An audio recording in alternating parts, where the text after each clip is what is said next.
Hello and welcome to the channel. This is all things F1, and in today's video we will be going through our 2023 F1 driver pairing predictions for each team on the grid. As the season approaches what is soon to be half distance, with the summer break looming over us in only a few races time, we have no doubt the rumour mill will soon be shifting into overdrive, and we see where the remaining seats and moves are left to be made.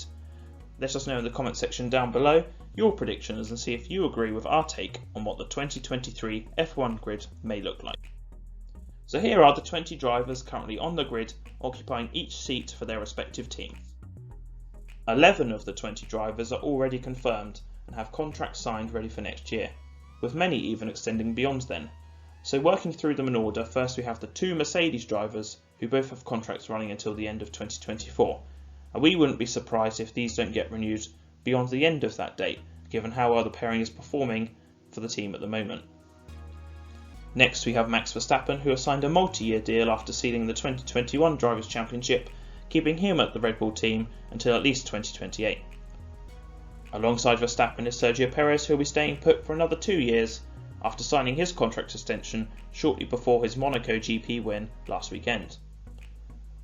Moving on from Red Bull, we have Ferrari, where both drivers are locked in for another 2 years, and then at McLaren, Lando Norris is another driver on a long-term deal, keeping him at the team until at least 2025, alongside Ricciardo, who has 1 more year remaining on his contract. Of the remaining drivers, Esteban Ocon will be staying at Alpine for 2 more years, and Bottas will be staying put at Alfa Romeo until 2024, after signing a 3-year deal with the team after moving from Mercedes. Finally, K-Mag will be sticking around at Haas, after agreeing to come back to the team at short notice at the beginning of the year to replace Nikita Mazepin on what is believed to be a 2-year deal with an option to extend for a further year should he and the team wish to do so. Which brings us on to those drivers who are yet to pen a deal for the next season, and let's start with what many will believe is all but a guarantee, and that's Lance Stroll staying at Aston Martin. All the time his father Lawrence, who owns the team, is in charge, we don't see him leaving, and we don't anticipate a seat opening up for him further up the grid. And next we anticipate Mick Schumacher staying at Haas, who has been slowly closing the gap to F1 returnee teammate Kevin Magnussen with a few solid performances so far this year, thus keeping the Schumacher name in F1 for another season. After Haas, we move to Alpine and the conundrum the team face in deciding who to pair alongside Esteban Ocon. Fernando has been performing admirably with reliable and consistent performances so far this season. However, young gun and 2021 F2 champion Oscar Piastri is currently spending a year on the sidelines, having been in the Alpine Young Driver programme, and is anticipating a seat on the grid. However, for the time being, we believe his performances will keep Alonso at the seat for another year. The solution perhaps for Alpine is to place their hot young talent in another team, and this could well be at Williams, in our eyes to replace an underperforming Latifi, who is being consistently outdriven by his teammate Alex Albon. For this reason, we think Piastri will be a shoo-in at Williams and a great addition to the team. Now, with the regulations having recently changed to our new and current formula, we don't think Williams will want an all-new driver lineup, and nor do we think they need one. Albon has been putting in some sterling performances, and we think he deserves to stay with the team for at least another season. Which brings us on to AlphaTauri, and their drivers who are yet to be signed beyond the end of the year.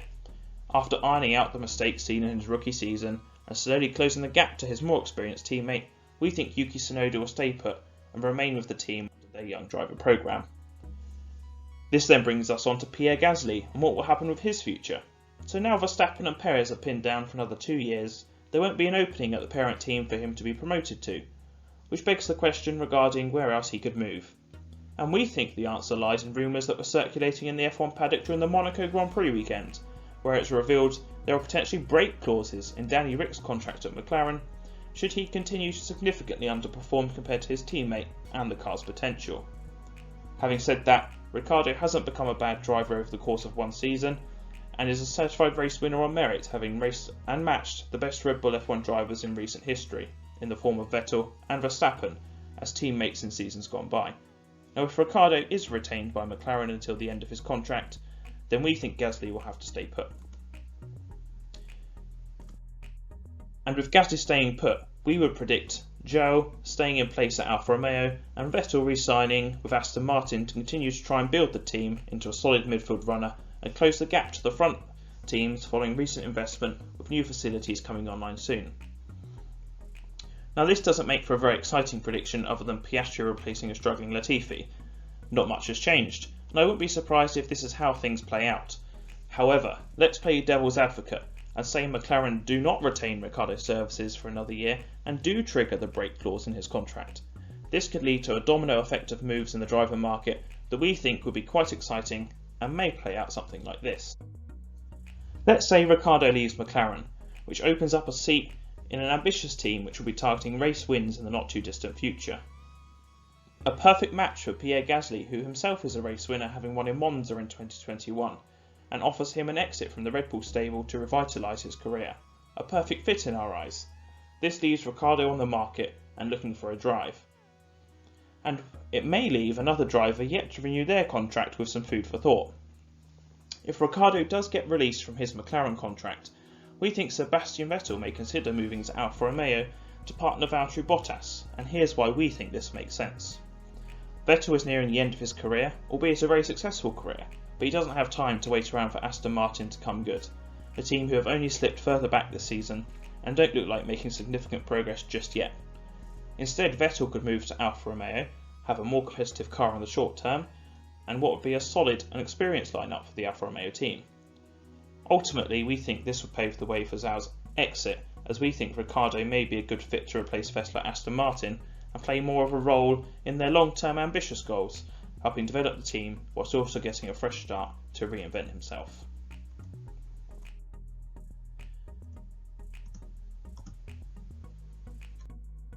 This just leaves us with a seat available at AlphaTauri. At this point, you'd expect Red Bull to promote one of their young guns from their young driver program into the junior team. Looking through their stable, this could be Liam Lawson or Daruvala, who currently race in F2, with the latter currently running near the top 3 in the championship. However, neither seem ready just for the step to F1 just yet. And with their other driver Yuri Vips, currently in his 3rd full season in F2 yet to mount a serious title challenge, we don't think any of these are serious contenders to take that 2nd seat. With this in mind, we think they could turn to a reliable driver who's well known to them in the form of Alex Albon. Even in his year out of F1, he was heavily involved in the Red Bull team and provided a mentorship role to Tsunoda during his erratic rookie year, and we think he could continue that role and move up the grid by re-signing with the team. Finally, this would leave one final seat at Williams, and in an effort to avoid a complete driver lineup change, should all these other moves pan out, then we think Latifi could be kept on for another year just to provide some stability to the team, especially with the recent regulation change and potentially a rookie driver coming on board. So here we have it, our F1 2023 driver lineup predictions. Let us know in the comment section down below your thoughts on our predictions and who you think will be on the move in 2023. As always, take care and we'll see you in our next video. If you'd like to drop us a like or subscribe to stay up to date with our newest content as it's released, then that would be greatly appreciated and would help out our new channel massively. Otherwise, until next time, adios, and we look forward to getting the racing back underway in Baku.